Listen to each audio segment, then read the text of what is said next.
Hello and welcome back to One That Aged Well.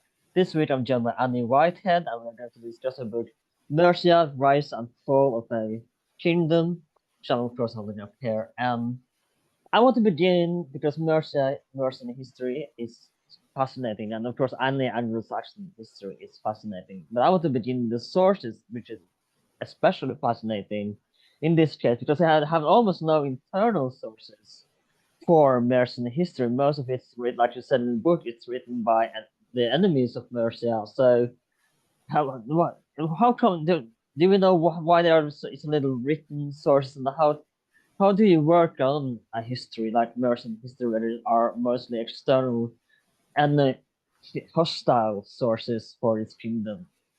It is very, very difficult. And when you look at the Anglo-Saxon history as a whole, it's very sequential. We have Bede writing in the 8th century, who gives us a lot of the early Northumbrian history, and then it sort of moves round. And in the later period, you've got Asser, who wrote the biography of Alfred the Great, and Alfred the Great commissioned the Anglo-Saxon Chronicles.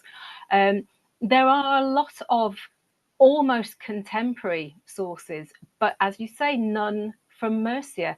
And there's a few reasons for this. I think one of them is that for the early period, so the sort of up to the mid 7th century, Mercia had not yet officially embraced Christianity. And so they didn't have the monks, the scribes writing for them. So that's one issue. The other issue we've got is that there may have been stuff that was lost because obviously Mercia suffered very badly from the Viking, as so-called Viking incursions, and we know that many documents got burned and destroyed.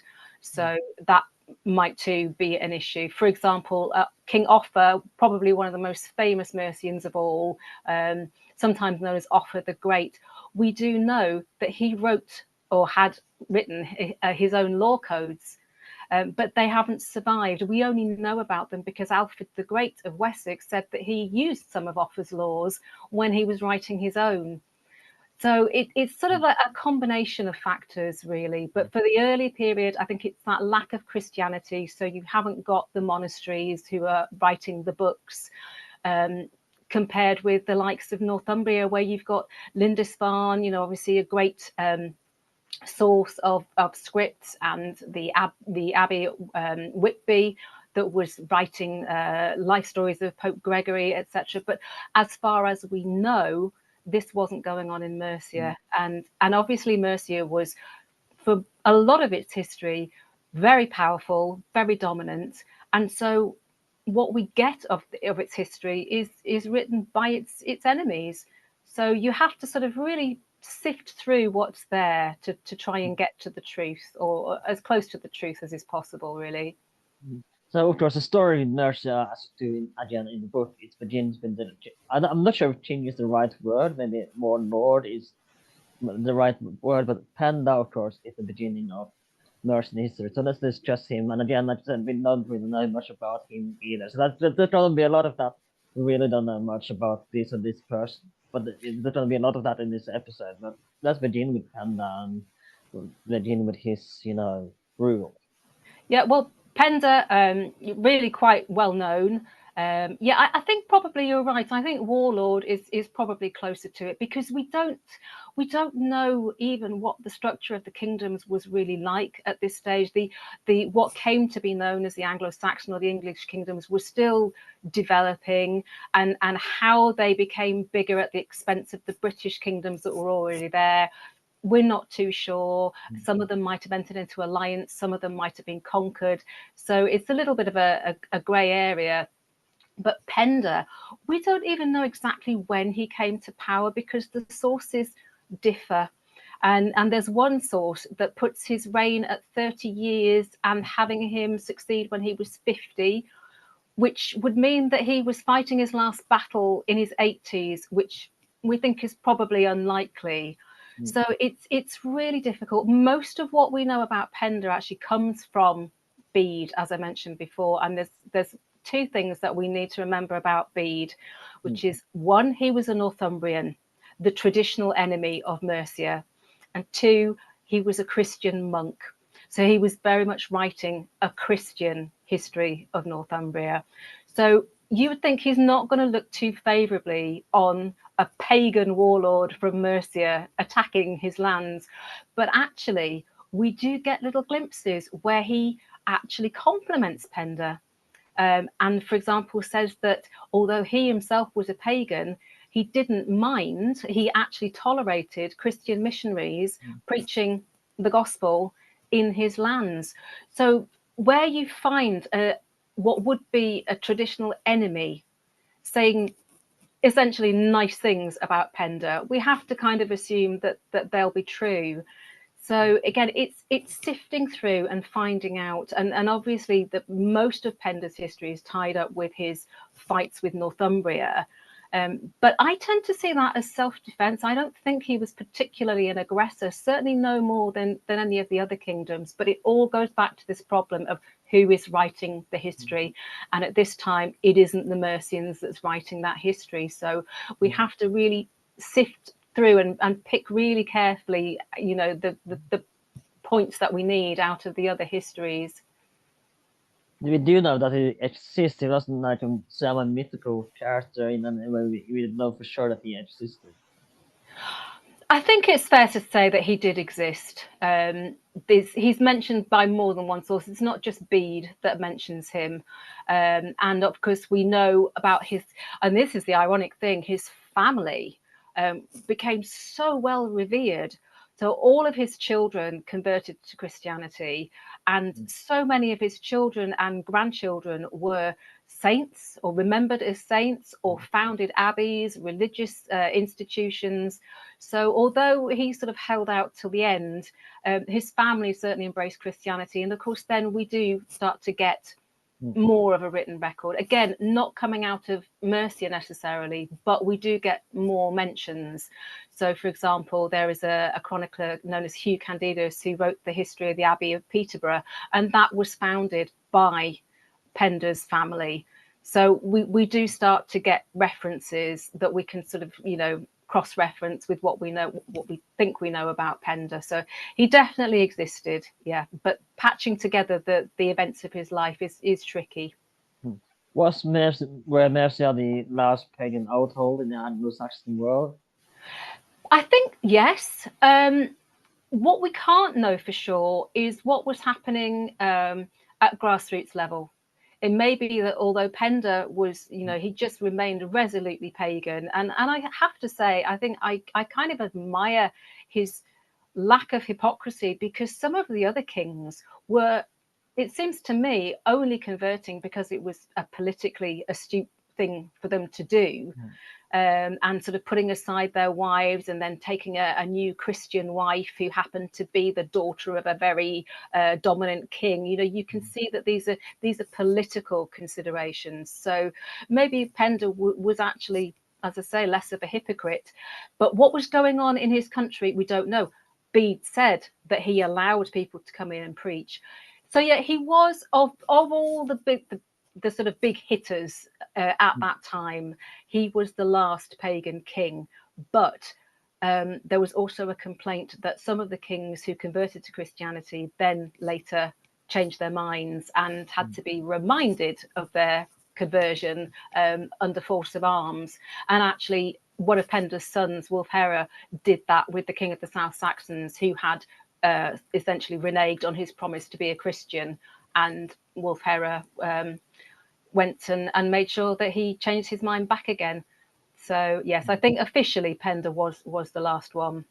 Do we know what kind of paganism he practiced? Was it like the Norse mythology in a sense, or do we not know? We really don't know. Again, because of this lack of written evidence, and of course, anything that Bede had to say of pagan practices inevitably is going to be quite dismissive. We really don't know. I mean, we have some clues, because obviously things like, the days of the week refer to the pagan gods. Obviously we have Thursday, Thor's Day as an example. But in terms of what they believed and how they practiced, very little information at all. There is talk of pagan temples, and famously when Edwin of Northumbria, who was contemporary of Penda's. In fact, Penda killed him on the battlefield. He had a pagan advisor who was then the temple where they worshipped was destroyed when Edwin converted. But we don't have any more detail than that. I don't know if it is a fair comparison, but to do one in Kiev and Russia before Christianity, it's my understanding that they kind of worship trees and nature in a way. Could it be something similar there, that the nature and trees in a way kind of were worshipped as they did in Kiev and Russia? It makes perfect sense to me that it would be, because why wouldn't you, when you've got this society that is so reliant on the land and the seasons and the weather? Because I mean, these were not well-fed people. Food was scarce. There were a lot of recorded droughts and crops failing. So it was a harsh existence unless you were at the very, very top layer of society. Kings and religious men ate well, but the rest of the population not so much. It makes sense, doesn't it, that it would be worship based on these sort of natural elements. But as I say, we really don't know for sure because we don't have that written evidence. And it was. Sorry, go on. I'm going to move on, but is there any chance we can have archaeological evidence in the future? Is there any way we can find this out through archaeological evidence? I mean, it's possible. It's only in 2009 that the Staffordshire hoard was discovered, and we're still trying to piece together what exactly that was and why it was buried there. So, I remember speaking to a history teacher years ago who said, "Oh, well, history doesn't change because it's in the past." And I thought, should you be teaching history? Because history is constantly changing, because what is actually changing is what we learn and what we discover. So it's perfectly possible that at some point in the future we will learn more. I think the written evidence that we've got, it's unlikely that anything else will be uncovered, but everything that's still under the ground, sure, we could find all sorts of things in the future. Now let's talk about the Christianization of Mercia and Penda's sons. So like you said, I believe there's a few female of the women there as well become saints of own abbeys as well from Penda's family. Yes, yeah. It's, again, we don't know quite how it happened, and there are debates. So one of Penda's sons, well, actually 3 of Penda's children married into the Northumbrian royal family. Again, we don't really know when. We don't know the circumstances. If these marriages were supposed to bring peace between the 2 countries, it certainly didn't work. But Penda's, what we think is his eldest son, converted to Christianity, and we assume the same time married one of the daughters of the kings of Northumbria. But there is a debate as to who actually baptized him, and whether it was someone from the Northumbrian, to simplify it, whether it was a Roman church baptism or what people tend to think of as a Celtic church, the Irish tradition. So there's a little bit of debate over who actually baptized him. It didn't do him any good because, according to Bede, his wife killed him less than a year later. We don't have any other details, but as I said, Bede is a great source for us, but we have to bear in mind why he was recording what he recorded. And for him, that story was all about the fact that a son of Penda's had converted to Christianity. So he's not interested in the details of the murder or what happened to the supposed murderess. We don't know what happened to her, whether she was ever punished. So we do know that conversion happened quite early on. And then subsequently, it would seem that all of the rest of Penda's children converted. We don't have the details when or how or by whom. There's a lovely story of the son I mentioned earlier, Wulfhere, who apparently, and I don't believe it's true, it's actually a 17th century source, that he had 2 small sons, and he was absolutely outraged when they were baptized into the Christian faith, and he killed them. I don't think any of that's true. There's no other mention of these boys. But he had a daughter who was very famous, abbess. Another son might have been Penda's foster son. He's an interesting character because his name was Merriwalla. And lots been made of the Walla mention element of the name because it suggests that he was a Welshman. So he might have been a Briton who was actually not a son of Penda's, but maybe an ally. But I like to think he might have been a foster son because they were so close. He had a whole raft of children who all went into the church, again, famous saints and abbesses. So from Penda's family, we have St. Milburgh, St. Mildred, St. Werburgh, who are all associated with big abbeys. And we say saints, in this era, you didn't have to do that much to be a saint. If you were an abbess, quite often you were remembered as a saint. Or if you were a king who happened to have been killed, quite often that would elevate you to sainthood. It's not the same as in, you know, how we think of now with the Catholic Church, where something has to happen, miracles have to be associated. In those days, if you were a king and you got killed, you were in line for a sainthood. But a lot of Penda's family, as I said, became famous religious figures and were remembered as saints. So this is within 1 or 2 generations of Penda's famous paganism. So the turnaround, I think, to conversion was pretty swift.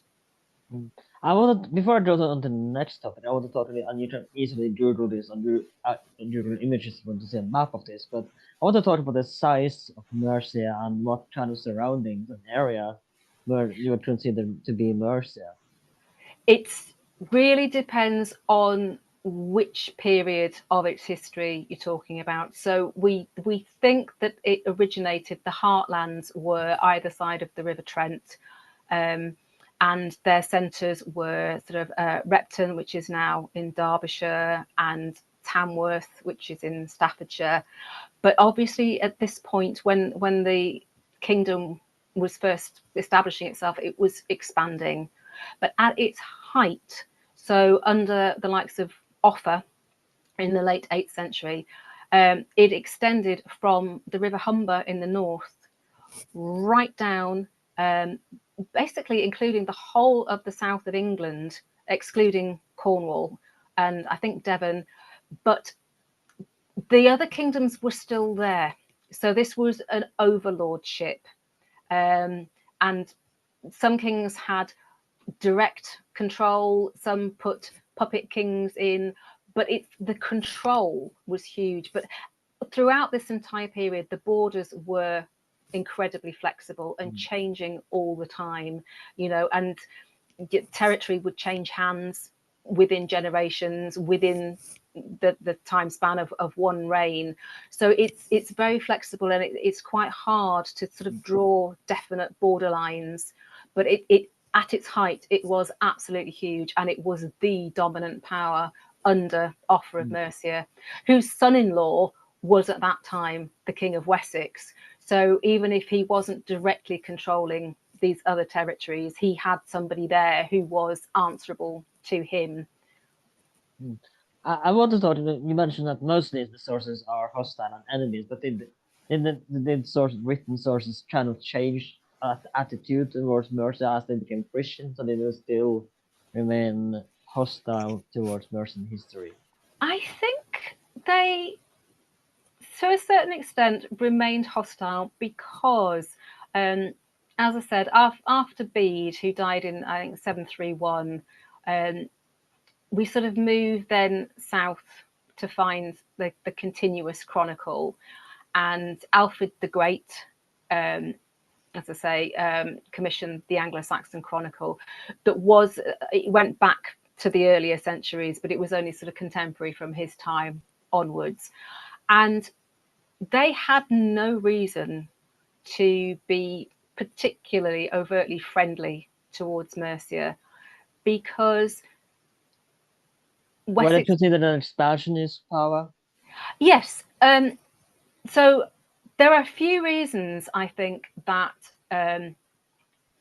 Mercia's history has been underplayed a little bit because it was, as you say, seen as quite aggressive. Offa, there's no doubt about it, he was an aggressive warlord who expanded his kingdom in various ways, including beheading the King of East Anglia. So it was never going to be popular necessarily, but also when the Vikings came, it was important to show that the West Saxon, the Wessex scribes, commissioned by Alfred, obviously they're going to play up the part that the West Saxons played in fending off the Vikings and play down the part that the Mercians played. And there's a really good example of this with what's considered the very last king of Mercia, Ceolwulf II. The Anglo Saxon Chronicle dismisses him as a foolish king's thane who gave away half of Mercia to the Vikings. So he was a turncoat, he was a coward. But we've actually got, and to go back to your point about archaeological evidence, we have coins from that period. They're called the Two Emperors coins, and they depict King Alfred and King Ceolwulf together, the two emperors. So we know that these two were actually in alliance and fighting the Vikings together. But it was the kingdom of the West Saxons, Wessex, that eventually reigned supreme, that eventually united England, and all the kings from Alfred's day onwards were from his family right up to the last one, Edward the Confessor. So it's understandable that they are going to stress the strengths of Wessex and downplay those of Mercia. Now, we are just, of course, discuss the Vikings a little bit later, but I want to talk about, of course, like you mentioned Offa, which is probably the most famous Mercian king, and I find especially which probably most people are familiar with that. And it's fascinating, as you wrote about him, that he looked at himself as an equal to Charlemagne, and that which So let's talk about Offa, especially the correspondence with Charlemagne. Yeah. Well, we don't, again, we know very little because everything we've got about Offa, again, comes from outside sources. We don't know where he was before he became king. I think he was probably in exile. This happened an awful lot. There's so many contenders to the throne. We're not ever in any of the kingdoms talking about fathers being succeeded by sons, being succeeded by their sons. It just did not happen in this period. So Offa comes in from somewhere. He's vaguely related to the previous king, Athelbald. I think they're second cousins, 3 times removed or something. And again, we don't know how he sort of built up his empire. He did inherit a very strong kingdom because that previous king, Athelbald, was equally successful and equally aggressive. But Offa is not just a warlord. And I did say in the book, I find him a really, really difficult character to get to know.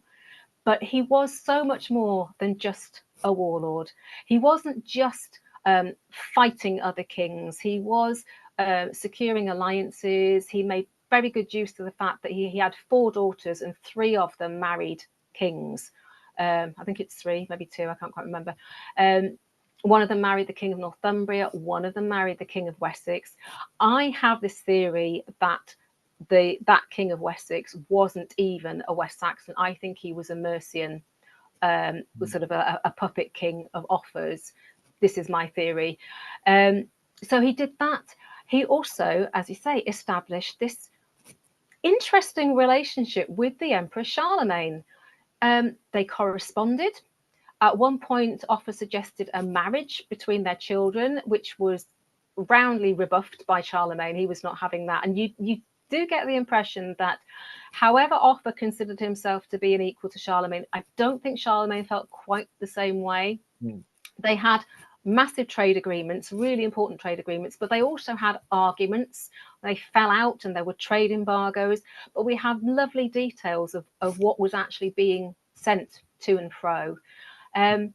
So it's really interesting that, again, we know they corresponded because we've got Charlemagne's letters, but we don't have Offa's.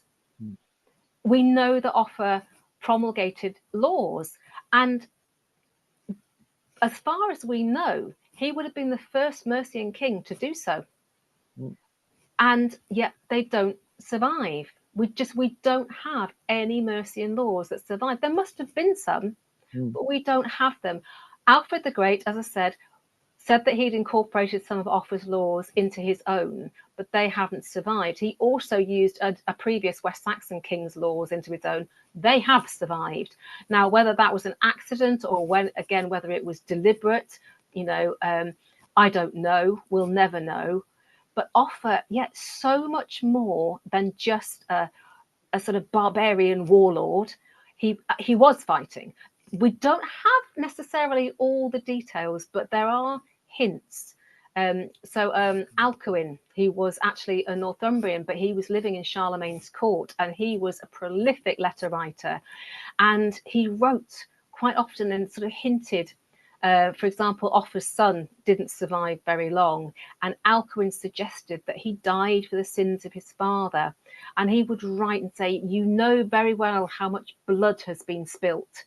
So you get the idea that he is hinting that there have been, a lot of killings that weren't necessarily fair and square on the battlefield. But again, information is so limited because there's nothing, if there ever was anything from Mercia itself written down, it hasn't survived. So we have to piece together to get this impression of Offa from what we know that other people have said. And again, obviously, not necessarily going to paint him in the most favourable light.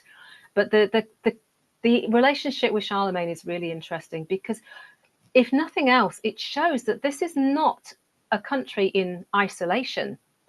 And bearing in mind that Mercia doesn't even have a coastline, and yet there's trade going on with the continent, there's correspondence going on with the continent. So this is not some isolated warlord who's just sitting, concerning himself with his own immediate borders.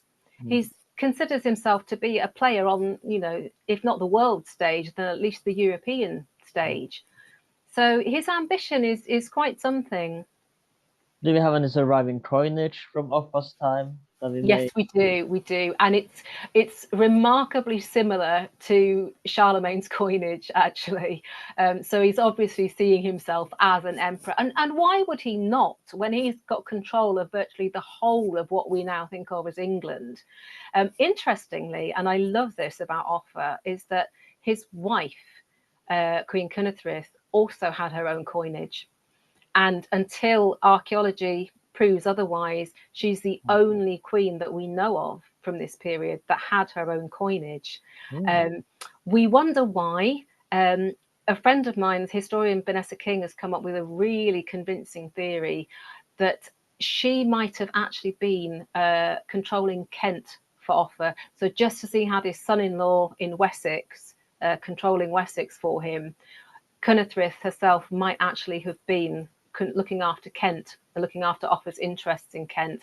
And certainly the name of the moneyer on Cynethryth's coins is Eoba, who we know was a Kentish moneyer. So it all kind of makes sense. But again, she was an incredibly powerful woman in her own right. And, Offa is on the face of it, he's sitting there looking like an emperor. He's got coins that depict him as an emperor that are very close to Charlemagne's coinage. His wife has coinage. He actually had his own son anointed in his own lifetime to try and establish the dynasty. As I say, it didn't work. His son Edgefrith only lasted 5 months. And I have actually suggested in my forthcoming book that he probably did not die of natural causes, and that there was, again, another palace coup. But yes, it seems to me that, and Offa reigned for a long time. I mean, basically, he and his predecessor, Athelbald, ruled for virtually the whole of the 8th century. So these were two strong, powerful, really successful kings. And the trouble is, it went a bit downhill after that, unfortunately, for Mercia. Let's talk about, before we go into the Vikings, I want to talk a little bit about and I'm not going to try to say any names, because we talked about this earlier, and the Anglo Saxon names can be quite confusing for a non-scholar. to try to understand. But let's talk about some of the forgotten kings of Mercia. Yeah, well, that's when the names get incredibly difficult, and even I have a struggle to remember the sequence of all the kings. So after Offa died, as I say, his son reigned for 5 months, and then the history of Mercia in the 9th century is just this sort of seesaw, really, because it had never been established. You know, Penda managed to be succeeded by his sons. And briefly by his grandsons. But after that, there never really was a Mercian dynasty, but there were lots and lots of members of various branches of the royal family. It may be due partly in the way Mercia was sort of built, from these ancient tribes, which might have produced more contenders for the throne. But it's incredible. And I just, off the top of my head, even I struggle to remember them all, because we've got loads of kings whose names began with B, and loads of kings whose names began with C, and then some that began with W, that were all related. After Offa's son died, we have another king who's, people don't remember him at all, but he was equally successful, King Kenwulf, who reigned for, I think, about 25 years. And he was just as successful, just as powerful. If I may, just to do a comparison, what was the average time to rule? It was 25 years, and especially in those times, for quite a long time. So I think it is. what were the average time a king of Mercia or any kingdom would rule for that matter? Okay, so a lot of kings only rule for a few years. And we do see this where the reigns are only 2-3 years. Just trying to think of an example. So King Edwin of Northumbria would have been 616, was a Battle of the Idols. You're probably looking at if kings reigned for 20 years, that was good. That was a long reign.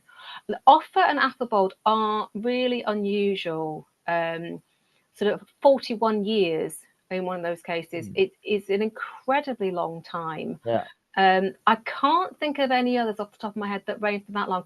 If we sort of look at all the dates of Penda, and I don't believe that he didn't become king till he was 50, and that he was still fighting when he was in his 80s. Best guess is that he was 50 when he died, having ruled for 30 years, or that he was in his mid-50s.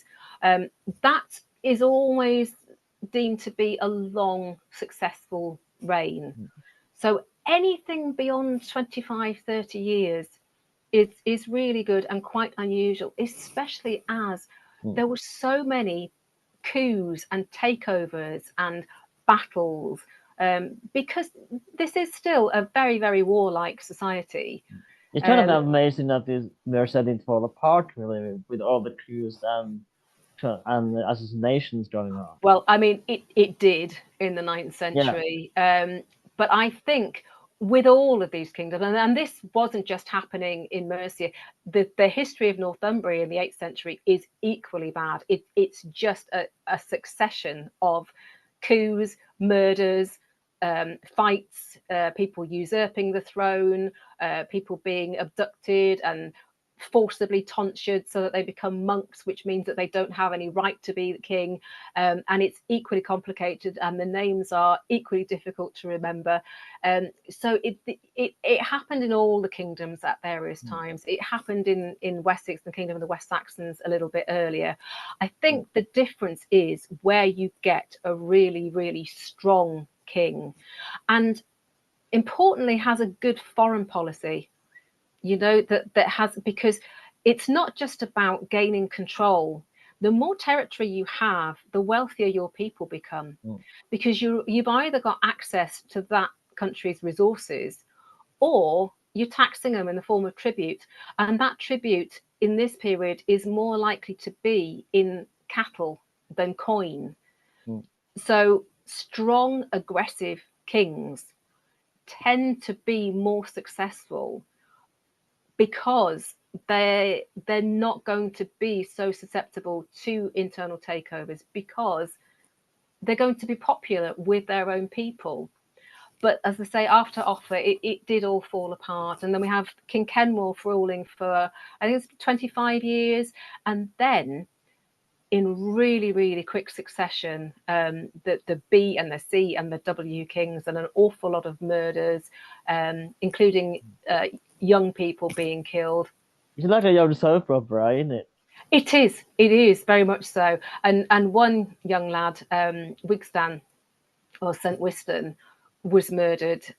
He was actually the grandson of two previous kings, so his royal blood was super blue. And the story goes with him that he objected to one of the B kings trying to marry his mother, and so he was then killed. It's all of these families were interconnected, and it was one of those kings that I think really you can start to see where it all disintegrated, because King Beowulf came up against a really quite little known king of Wessex called Egbert. But this Egbert was the grandfather of King Alfred, and it couldn't have been known at the time, but Egbert went on to found the most successful dynasty of the period. So it's This just, we talk about in a little bit time. yeah. But first, before that, I want to first talk about one of the main events of that era in English and Scandinavian history, which is, of course, the Viking attack on Lindesfarne, and of course the establishment of the Danelaw, and how this would change English history pretty much forever. So let's talk about how, like you say in the book, some kingdoms fell apart because of the Viking attackers. What made Mercia survive the Viking attack? Well, I mean, it didn't survive intact because Eastern Mercia did become the Danelaw. They fought back as much as they could. There is evidence that the Mercians were asking the West Saxons for help. And the Anglo Saxon Chronicle really makes a big deal of that. You know, oh, they come running to us for help. But actually, the West Saxons equally were asking the Mercians for help. I think Wessex had geography in its favour. It was kind of the last one to get to. Northumbria, yes, as you say, crumbled very quickly, and its identity really changed. Apart from the very north, and the Danelaw was Northumbria and northeast Mercia. What changed for Mercia was famously, Diplomacy? sorry. Diplomacy? Diplomacy, not so much, unless we say that Ceolwulf II really did just hand over his kingdom, and we don't know what happened to him, incidentally. But at one point, it really did look like it was all over for the English kingdoms. And, you know, famously, Wessex is described in Bernard Cornwell novels as the last kingdom. It was the only one that survived intact. But it's not just a story about Alfred the Great fighting back in Wessex. Of course, we have his daughter, Athelflaed, Lady of the Mercians.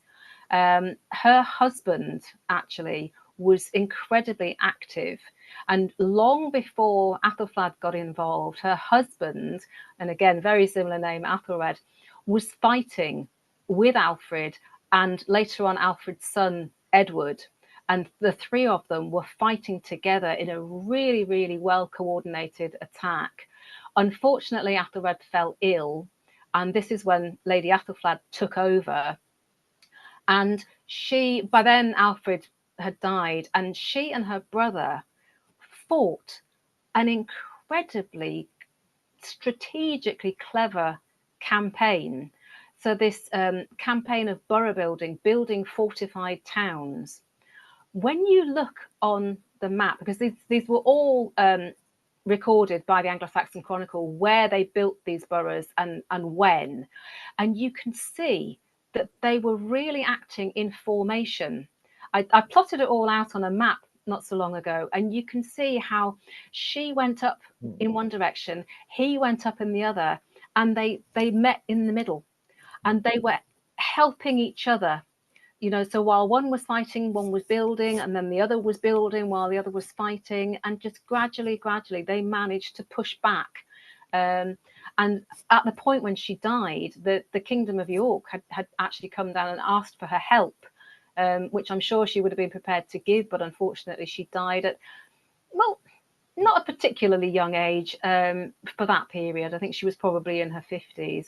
But the two of them together, her and her brother, an incredibly successful campaign, and one that Edward actually carried on after she died. So, yeah, but it did, as you say, it really changed the nature of England. And of course, not too long after that, there was a second, even more successful Danish invasion in the 11th century. So it became even more multicultural, I suppose. And I think Mercia always was, because it had, by and large, very, very good relations with the Welsh. And then obviously the Danes who settled, integrated, had their own laws. But yes, I think Athelflaed, I don't think she ever necessarily personally fought. We have no evidence that women were warriors in England in that period. But she certainly directed the forces, and she was a huge force to be reckoned with. And quite a paradox, because she was the only female leader of a kingdom during that period. It's arguable whether she ever had the title queen, which I think is neither here nor there. She was certainly acting as one. But yeah, and it's the only time, because her daughter succeeded her briefly, and that's the only time a woman succeeded a woman until the Tudor period. I want to ask, because a few months ago, History Hit made a video on who is the first king of England. And of course, I believe Alfred the Great was considered to be the first king. What do you think? Who were the first king? Is it the Mercian king who deserve the credit of being the first king of England? I think it depends how you term it, because all of the kings during this period were kings of their people, not the lands. So they would have talked in terms of being kings of the English. And few of them did style themselves in those kind of terms in their charters. So you get a king of the English and the Britons, or king of the Southumbrians, and Alfred famously king of the Anglekin, the English people. Usually Athelstan is considered to be the first English king because of his successes at Brunanburh, and the fact that he had all the Scottish and the Welsh kings paying homage to him at Emont Bridge. I would actually go further along into the 10th century and argue that it was probably King Edgar, Alfred's grandson, who could probably claim to be the first king of all the English, because it was only in the reign of his immediate predecessors that the Kingdom of York was actually finally brought back under English control. So although Athelstan had this great success, it wasn't permanent. But yes, in terms of the actual size of the territory, well, you could argue that Offa got there first, because he did actually control, right up to the border with Northumbria, but he didn't ever control Northumbria. So I think in that respect, we can maybe say, no, it wasn't fully the whole of England. Now, let's begin to talk about the decline of Mercia. And do you think it was inevitable that Mercia would eventually fall, or do you think there's a possibility that we could actually have a Mercian kingdom last way longer than it did in the end? I mean, what if it's really difficult, because I think it does depend on the force of personality of the kings involved, and history's fortunes can turn on the battlefield. If Harold hadn't been killed at Hastings in 1066, it would have been a completely different outcome. And there was this major battle at Ellendon, where King Beowulf of Mercia was defeated by Egbert of Wessex. He wasn't killed, I don't think, no, he was killed by an East Anglian, but it did kind of signal the downfall and the fighting, the scrapping for the throne between all these different contenders. That didn't do anything to strengthen the monarchy. And then at exactly the same time, it's a perfect storm. You've got all these different contenders for the throne. You've got Egbert becoming really strong and powerful and really settling in Wessex, and the Vikings, and that all sort of happened at the same time. And eventually Mercia literally ran out of kings. So when the great army arrived at Repton in 874, the king of Mercia was Burgred. He was forced to flee. After that, so he was a B king. You can see how this happens. And then the C king, Ceolwulf II, who was the last king of Mercia, he disappeared off the scene. There were no more contenders. The next person who was in charge of Mercia was Athelred, Lord of the Mercians, who never, I think there's one list in Mercia in the Worcester Chronicle where he's actually listed as a king, but none of the other chronicles and sources call him a king. He's just a lord. He's obviously more than just an earl or an ealdorman, but he's not remembered as being a king. And that's at the point where Mercia sort of comes under West Saxon control. Was it inevitable? I think it just, everything ebbs and flows. So you've got Mercia being very dominant in the 7th century with Penda, but really Northumbria was at its zenith then. Northumbria failed in the 8th century. So Mercia was very, very strong in the 8th century. And then Wessex starts to build in the 9th century. So it's almost a natural process that they kind of take turns. I think in order for Mercia to have survived, they really needed another strong king. And if any one of those kings who was fighting for the throne towards the end of that period, if they'd managed to get a decent foothold and maybe have a son who succeeded them, then it could all have turned out very, very differently. But somebody would have had to fight Egbert and win. And what we need to remember with Egbert was that he had actually been forced into exile, probably given shelter at Charlemagne's court by Offa, with the help of his son-in-law, who was king of Wessex at that time. So Egbert again was another exile who came back from exile and managed to win, and probably killed that son-in-law of Offa's on the battlefield. But again, if he'd come back and failed, then that son-in-law could maybe one day have been king of both Wessex and Mercia, and history would have taken a completely different turn. It really all does boil down to who wins the battles and who manages to survive. Whether sometimes say for, I don't know if this is a great comparison, but let's say for example, for lack of a better term, the fall of the Soviet Union was great consequences when it collapsed. Was there kind of a geopolitical disaster in a way that when Mercia collapsed, or was it kind of people didn't care and just moved on to the next kingdom? And was there kind of a little bit geopolitical disaster after the fall of Mercia? It's difficult to know what was going on literally in the countryside, because of the written records that we have, obviously they only concern themselves with the top tiers of society. We don't have a great deal of information about who that top level of society was in Mercia. So most times, for most periods, we know who the leading noblemen were. But at the point that Mercia sort of fell apart, we don't know. There certainly doesn't seem to have been a strong enough leading nobleman prepared to step up when Ethelred, Lord of the Mercians, died. All the Mercians seemed quite happy, for whatever reason, for his wife to take over. And this is virtually unprecedented. There's only one other time when a woman ruled, and that was not successful and not long lasting. So Athelflad's really unique. Why did it happen? Again, we really don't know, but it does suggest to me that there wasn't a strong local leader who was prepared to step up and say, well, actually, my bloodline goes back to this branch of the family.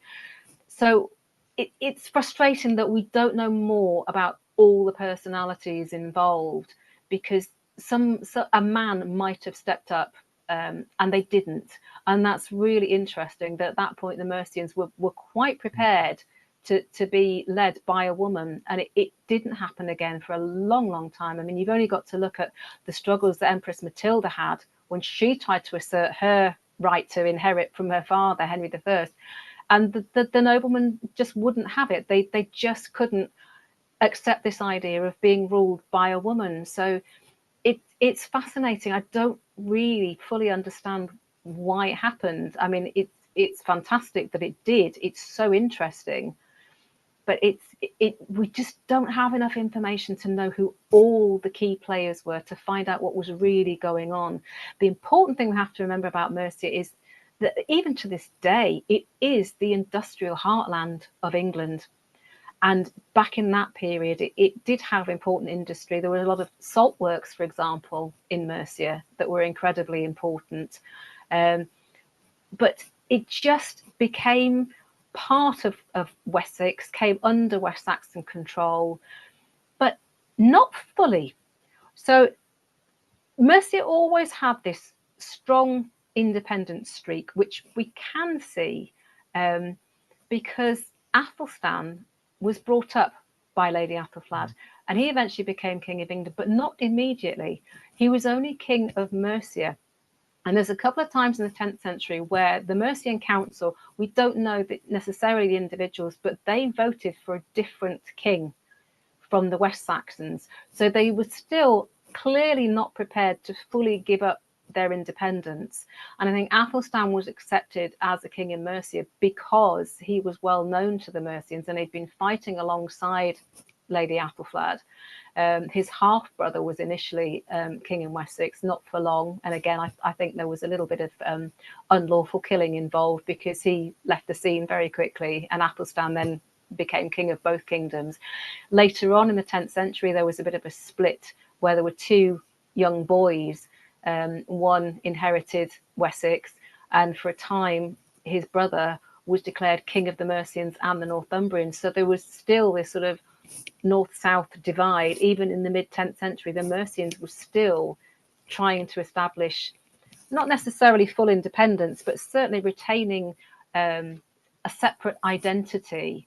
So there was a strong Mercian identity.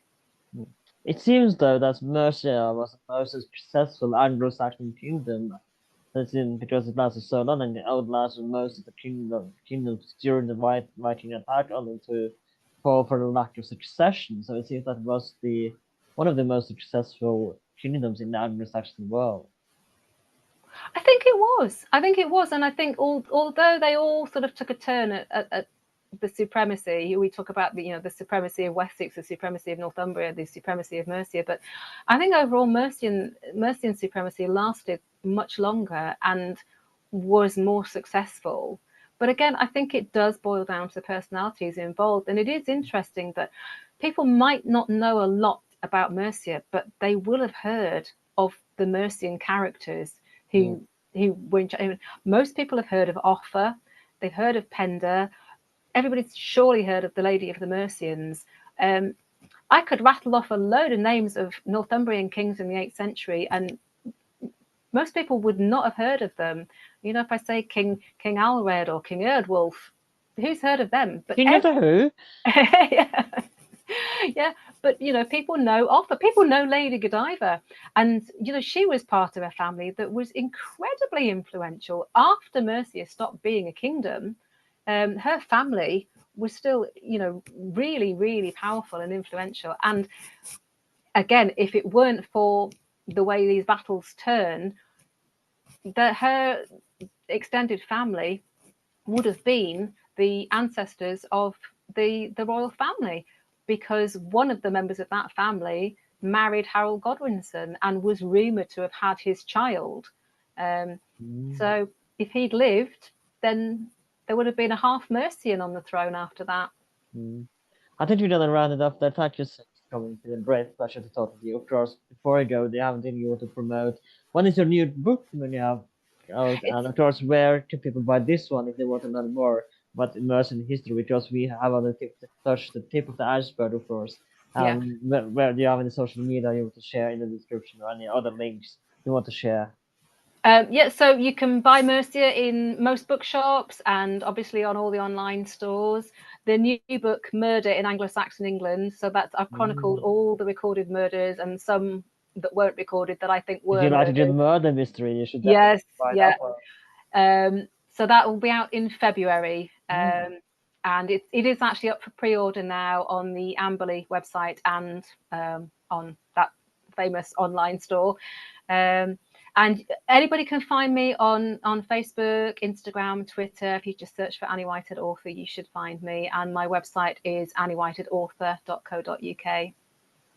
Thank you so much again for coming. It's been a great pleasure to have you on once again. This has been Well That Age 12. We are also available on social media on Twitter/X under Well That Age 12. We are on Instagram as well under Well That Age 12. You can find us on Spotify, Apple Podcasts, YouTube, wherever you can find podcasts these days. If you're on Spotify, consider giving us 5 stars. It would be nice, or you can give us one if you hate this podcast.